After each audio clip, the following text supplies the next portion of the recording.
Hey, what's up everybody? My name is Mike. Welcome back to another video on my channel. If you're new, welcome. Today I'm going to be talking to you about triangulation in the context of the narcissistic abusive relationship.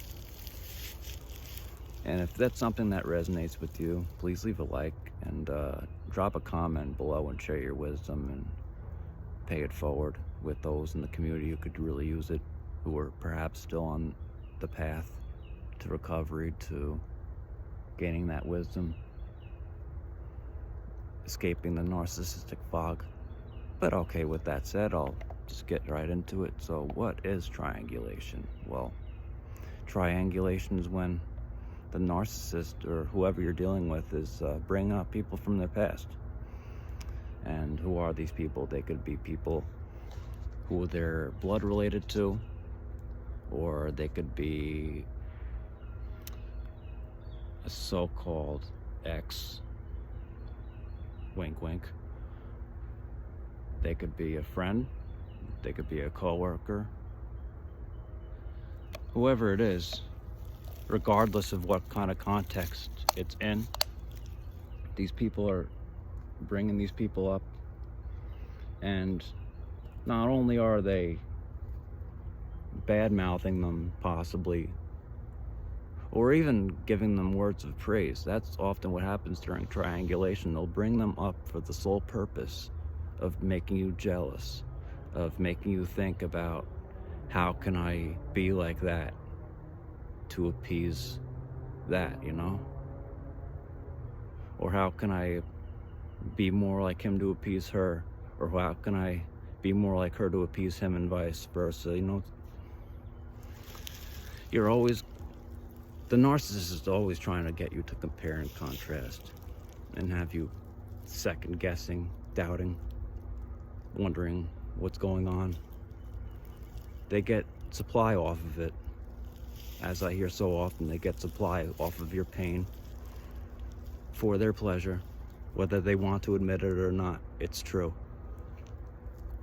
That's what these narcissists do. And triangulation is one of my least favorite manipulative tactics that they'll use or ever implement during their relationship, because that is a form of mental abuse, and at least in my eyes. They're making you feel as if you're never good enough.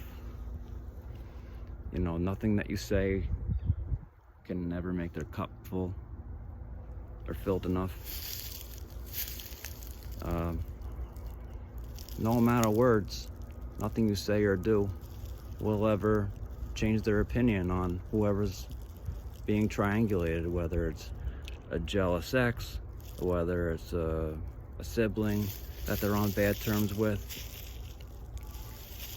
You know, I know what it's like being estranged from family, or not being, you know, on the best of terms with family. I get it. I get it completely. That's why, you know, as, you know, being healthy individuals in a healthy relationship, we're supposed to communicate that and explain and be truthful and transparent. But no, the narcissist doesn't want to do that. They want to triangulate you. They want to have you thinking, second guessing yourself in the dark about, who is this person? Who is he? Who is she? How can I be more like him to appease her? How can I be more like her to appease him? It's a vicious cycle of abuse, and they don't care one bit. And these are the same people who these narcissists in the beginning, during the love bomb stage, the honeymoon stage, whatever you want to call it, these are the same people who they'd often complain about, badmouth you, tell you about what a horrible human being these people were. But now they're all of a sudden angels, or, you know, they're helping them all of a sudden. Like, they're saying things to you like, oh, they're actually being pretty helpful in a moment, you know, maybe a moment during conflict, or, you know, just they'll bring them up during discussion and say, you know, this person's here, my ex is here, and he or she is doing this. He's washing the car. She's doing it's anything that they can do to make you jealous and have you think about what you could do more in their relationship to appease their selfish selves. It's not right, but it's what they do. And let's take it in the family context. That's a good one, because this is what I experienced. I'd get compared and contrasted with my narcissistic relative with my cousins, because I was an only child growing up. And so, the cousins that I had were the closest thing I had. 2 siblings, I guess. And so the narcissist would constantly compare me and say, oh, look at how well they're doing in school. Look at what kind of grades they're getting. But I'm not them. I live completely separate, different lives than them. They have not gone through the same things that I had as a child. We don't have the same brains. We may share the same blood, but we are not the same person. Okay? I can love these people from afar, but they're now flying monkeys that have now been cut off a long time ago, unfortunately. I'm sure they're not happy about it, but that's just the way it goes. That's just the way it has to be. Because I'm not gonna let them be triangulated with the narcissistic relative I'm thinking of either. Even if it served no benefit to me. They might want to hear from me, just to get their little source of supply or whatever. Perhaps during the holidays when they're trying to hoover me back in, but it's not going to work, as I've said. So they'll triangulate you, the narcissist meaning.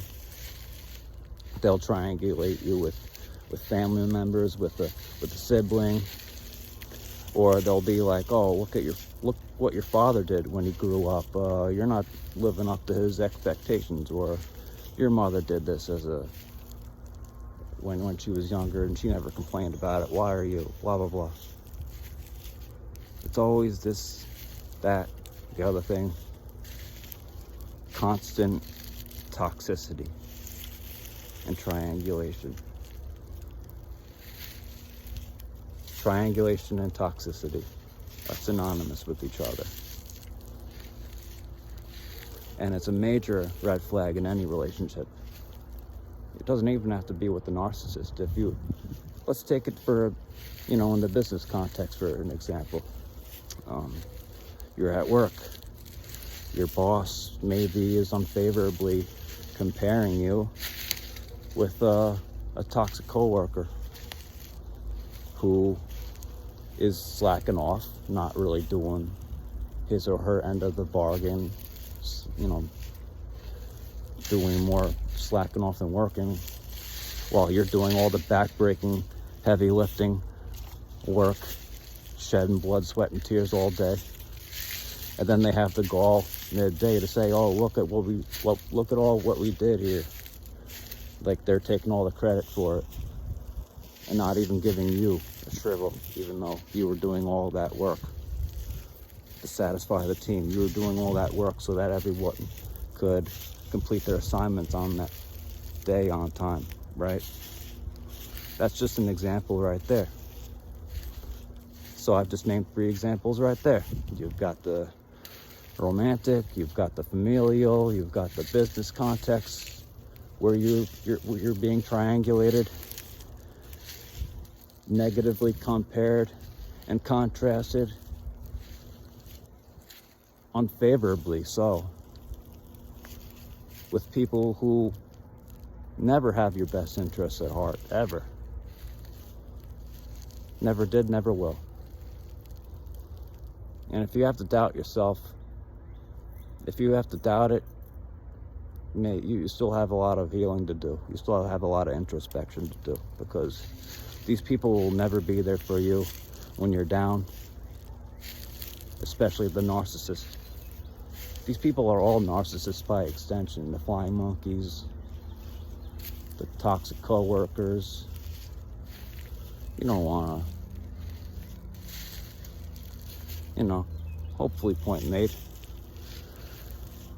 But I'm just going to close this video pretty soon, but I just want to add that triangulation is one of the biggest red flags that I've ever personally came across in any context. I don't care whether it was a romantic relationship or a friendship, so-called friend,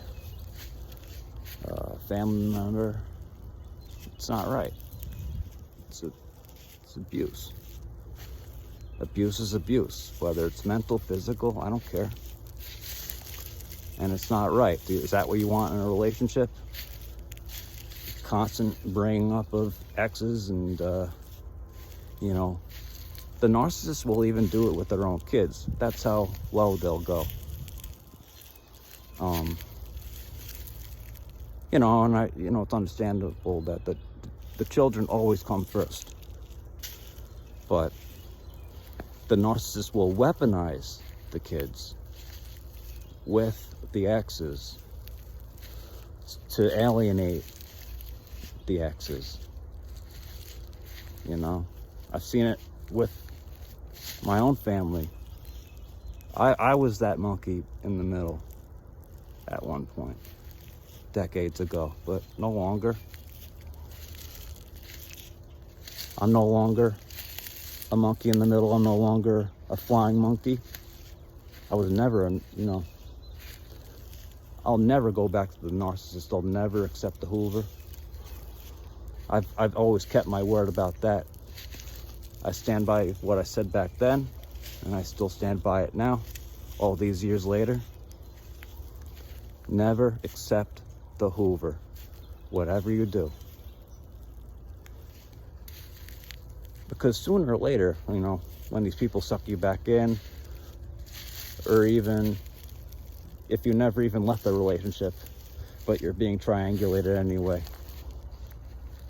there's always going to be someone else in the fray that you're going to be compared with,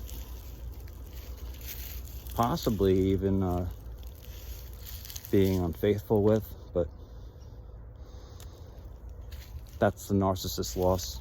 It's no longer our problem anymore. We've distanced ourselves from it. So with that, I'm just going to close the video right now. I've been rambling too long. This is Mike. I'm signing out right now from the gorgeous woods here in New York. I love you. Bye.